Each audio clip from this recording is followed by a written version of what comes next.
సిగ్గుండాలి. YCP steel plant కోసం ఉద్యమిస్తుందంటనా? ఉద్యమం అన్న పదానికి అర్థం తెలుసా వీళ్ళకి? అసలు వైజాగ్ స్టీల్ని ఖూనీ చేసిందే జగన్మోహన్ రెడ్డి గారు. 2021లో అంటే జగన్మోహన్ రెడ్డి గారు ముఖ్యమంత్రిగా ఉన్న సమయంలోనే department of investment and public asset management వాళ్ళు మేము విశాఖపట్నం స్టీల్ ప్రైవేటైజ్ చేయబోతున్నాము అని ప్రకటిస్తే ఆ రోజు ఏం ఉద్యమం చేశారట? ఆ రోజు ఏం పీకారు? పచ్చిగడ్డి పీకారా? ఒట్టిగడ్డి పీకారా? గాడిదలు కాసారా? 22 మంది లోక్సభ ఎంపీలు ఉన్నారు, 11 మంది రాజ్యసభ ఎంపీలు ఉన్నారు. గుడ్డి గుర్రాలకు పలుదోమేరా అందరూ? ఏం చేశారండి? అప్పుడెందుకు ఉద్యమించలేదు? ఇప్పుడు ఉద్యమిస్తారా? సిగ్గుండాలి చెప్పుకోవడానికి కూడా.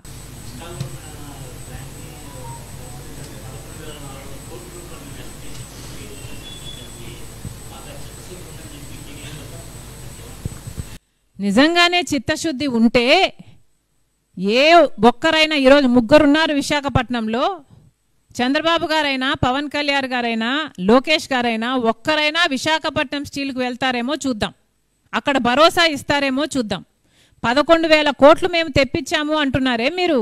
ఏ డబ్బైతే మీరు తెప్పించారో 5 నిమిషాల్లో విశాఖపట్నం స్టీలుకు కేంద్ర సహాయం వచ్చింది.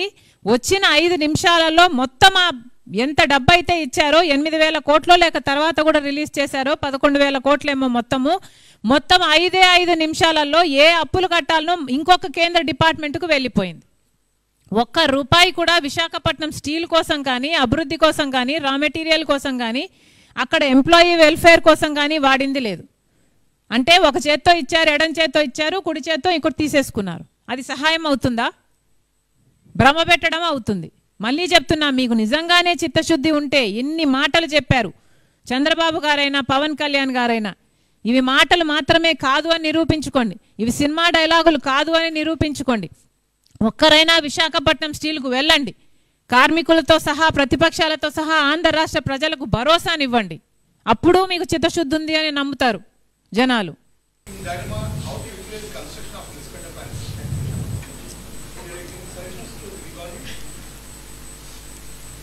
అసలు ఋషికొండకు సంబంధించి ఎంక్వైరీ ఎందుకు జరగటం లేదు?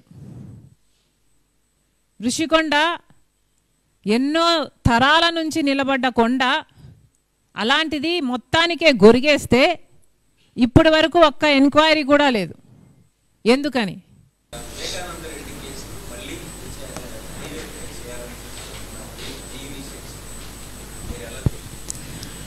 Why not?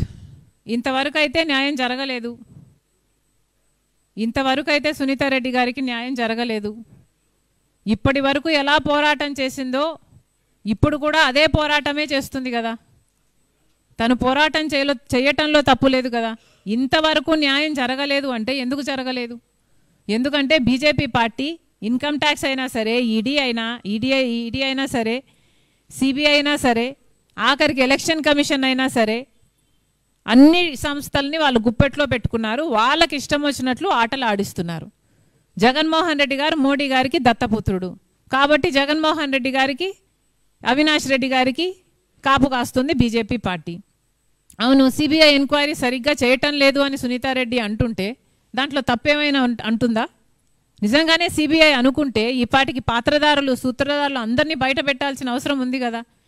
సిబిఐకి చెందిన ఒక ఆఫీసరే, మేం కాదు కదా అంటున్నది, ఒక ఆఫీసరే అంటున్నాడు. Avinash Reddy Google maps location pins match అవుతున్నాయి, ఫోన్ కాన్వర్జేషన్స్, ఫోన్ నంబర్స్, వాళ్ళ ఫోన్ కాల్స్ మ్యాచ్ అవుతున్నాయి అని చెప్తున్నారు. అవినాష్ రెడ్డి గారు వాళ్ళకు సంబంధించిన వాళ్ళ ఇంట్లోనే పోలీస్ ఆఫీసర్ని సహా బెదిరించారు అంటున్నారు. ఇన్ని సాక్ష్యాలు పెట్టుకొని కూడా ఇంతవరకు వాళ్ళు బయట తిరుగుతున్నారు అంటే ఏమిటి అర్థం? న్యాయం జరగలేదనే, న్యాయం జరగట్లేదనే కదా అర్థం.